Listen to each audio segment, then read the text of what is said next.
Hello అండి, welcome to షీపాకం. అందరూ ఎలా ఉన్నారు? అందరూ బాగున్నారు అనుకుంటున్నానండి. ఈరోజు మనం తోటకూర పప్పు డిఫరెంట్గా ఎలా ట్రై చేయాలో చూద్దామండి.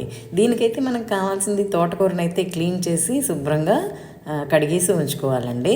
అలాగే మనం ఏం చేయాలంటే కుక్కర్లో మనం పెసరపప్పు, కందిపప్పుకు బదులుగా పెసరపప్పు కడిగేసుకుని, అలాగే చింతపండుకి బదులుగా మామిడికాయలు ఎలాగో వస్తున్నాయి కదండి, మంచి చిన్న మామిడికాయ అయితే మీరు కట్ చేసి ఇలా వేసుకోండి. అలాగే పచ్చిమిరపకాయలు కూడా వేసుకుని ఈ కడిగి ఉంచిన తోటకూరని కూడా మీరు అందులో వేసేసి శుభ్రంగా ఉడకపెట్టేసుకోండి.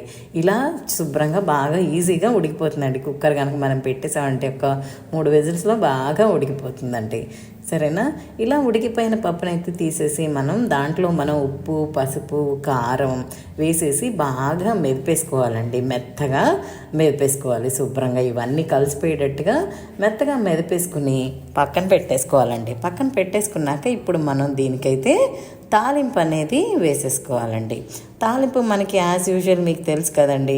ఫస్ట్ అయితే కనుక మనం వెల్లుల్లిపాయలు వేయాలి. దీనికి వెల్లుల్లిపాయలు వేసి వేగిపోయిన తర్వాత అప్పుడు మనం ఈ శనగపప్పు, మినపప్పు, ఆవాలు, జీలకర్ర, అలాగే ఎండుమిర్చి, కరివేపాకు ఇవన్నీ వేసేసేసి బాగా వేగిపోయాక ఈ తాలింపునైతే మనం ఈ పప్పులో కలిపేసుకోవాలండి.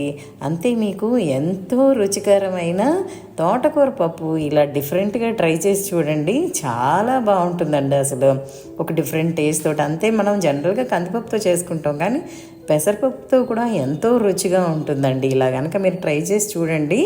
చేసి చెప్పండి నాకు కామెంట్స్లో ఎలా వచ్చింది అని. అలాగే మీకు ఈ రెసిపీ కనుక నచ్చితే తప్పకుండా లైక్ చేయడం అయితే మర్చిపోకండి. అలాగే షేర్ కూడా చేయండి. ఛానల్కి సబ్స్క్రైబ్ కనుక చేసుకోకపోతే ఇప్పటి వరకు సబ్స్క్రైబ్ కూడా చేసుకోండి. అలాగే థ్యాంక్ యూ ఫర్ వాచింగ్.